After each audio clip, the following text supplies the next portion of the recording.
I'm Sarah Starr, and this is your space weather forecast for the day.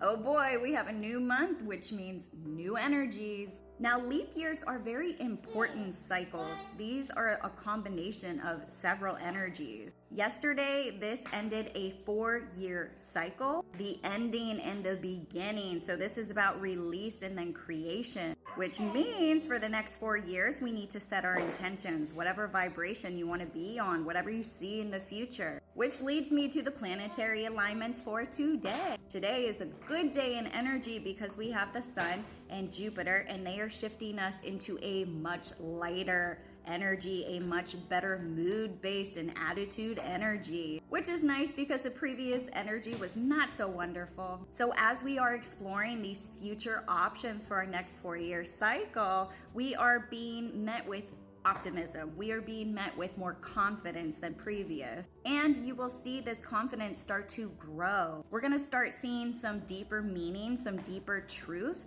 and it's going to help because we are semi-refreshed in our heart space. But our moon in Scorpio is going to shift that energy, shift our emotion, and is going to help us align with the changes outside of us. We also have Venus and Chiron that are working with us today. Guess what they're gonna do? They are going to be bringing that affection, that empathy, and that compassion that we have been looking for. Let me know in the comments how you're aligning with these new energies. Did you notice a difference between yesterday and today? What are you ending? What are you trying to begin? And guess what else is lighting up with this new ending of a cycle? That's right, the Schumann. Let's look at it. So we had a lot of density start after our Schumann blackout. You can see our amplitude did spike. Yesterday we were at a 14, today we are at a 19, highly dense energy. And through the last couple of days, you can see that persistency with this density. These are those releases with that leap year cycle just in time.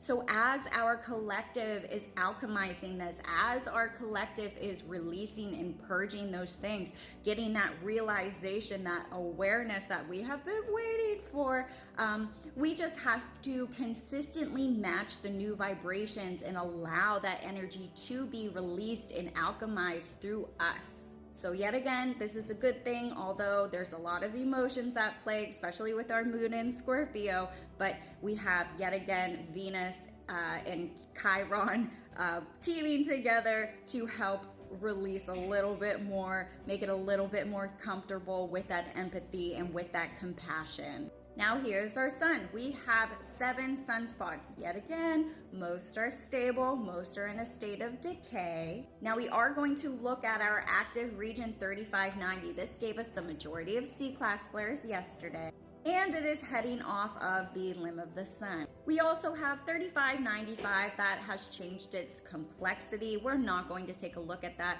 It is a very small percentage that we're going to have anything large from here, about a 15% chance of having an M class, but they're pretty spread apart. Tomorrow, we will take a look and see exactly what it looks like throughout the next 24 hours. And note, we have a new sunspot that will be coming on. A lot of light from this one. Now here's our SDO imagery. Note that this region is 3590 that is heading off of the limb. It gave us 3 X-class flares so far. However, this new region that is going to be coming onto the sun has also gave us an X-class flare in the last time that it came around. And it is a large sunspot region. That is 3576. They will name it completely different number. But from our far side imagery, it looks like it is going to be quite large and possibly quite active. So in the next coming of days, we will see what this produces. So let's take a look at the solar flares. So today we have had a lot of light coming from 3590, the majority of the C-class flares as previously stated. We have had 1 C-class flare from 3598.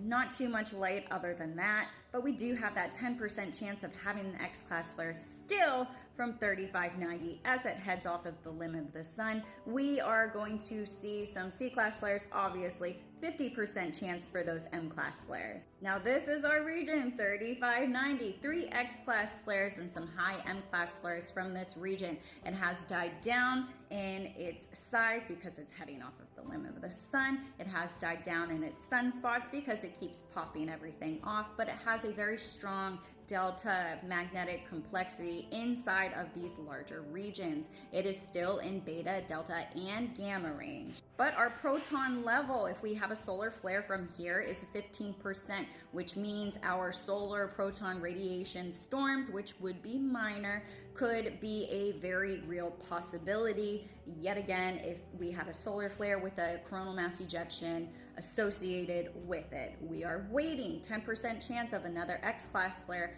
40% chance of having an M-class flare. So we will watch this and monitor this as it heads off of the limb of the sun. And I want to note real quick that this doesn't really happen too often, but we have these spikes. You see how they're dipping low? We have had several very low A-class flares. We get B-class flares quite often, as you can see. They dip into that range. A-class, not so much, but it makes sense with a lot of the density that is coming in through our Schumann. So low-class flares can be effective as well.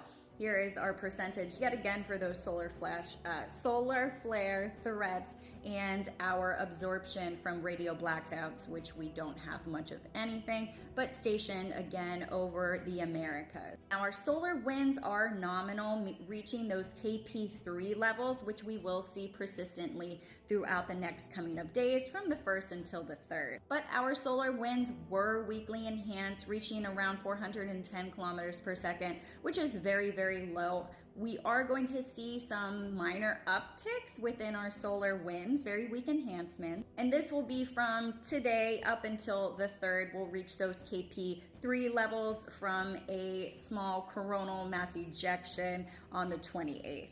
This is that coronal mass ejection from the 28th that we will be receiving that weak enhancement in our solar winds. No geomagnetic storms associated with it. And the velocity is very, very low in 300 ranges. So it took a little bit of time to get here. Yet again, we can see it arrive maybe later tomorrow, earlier on the 3rd, but very weak enhancement. And just a note, we have 2 very small coronal holes, one that is going to be reaching the middle of our sun, and then one that is going to be headed off of the limb right below our active region 3590. You can still see over here, look how much light that new region is producing. I'm excited to see what this one looks like. So those are the energies that are presented today. Do you feel the energies? Does it feel dense? Does it feel uplifting? Do you feel that empathy and that compassion that is building towards the new future, the new beginning? I definitely feel this, and I also see it physically within the collective. I am listening to radio and they're talking about disclosure, and it's very, very exciting for people to be on board and understand exactly what is coming out, and it is going to continue through 2024. And once they get the gist of the majority of things that are happening now, they will be able to comprehend and understand the disclosure of cosmic, universal, transdimensional being. Which, of course, I will keep you updated on the channel messagings from the Galactic Federation. I have several that I am editing right now. We need to get the word out about this. Now is the time to start. I will be creating workshops for everybody to understand these newer dimensional beings that are coming in, just so there's not quite a shock whenever we do get this disclosure, because humanity is kind of going to lose it and they're going to be searching for answers, and I am here to provide them. So let me know how you're feeling. Love ya!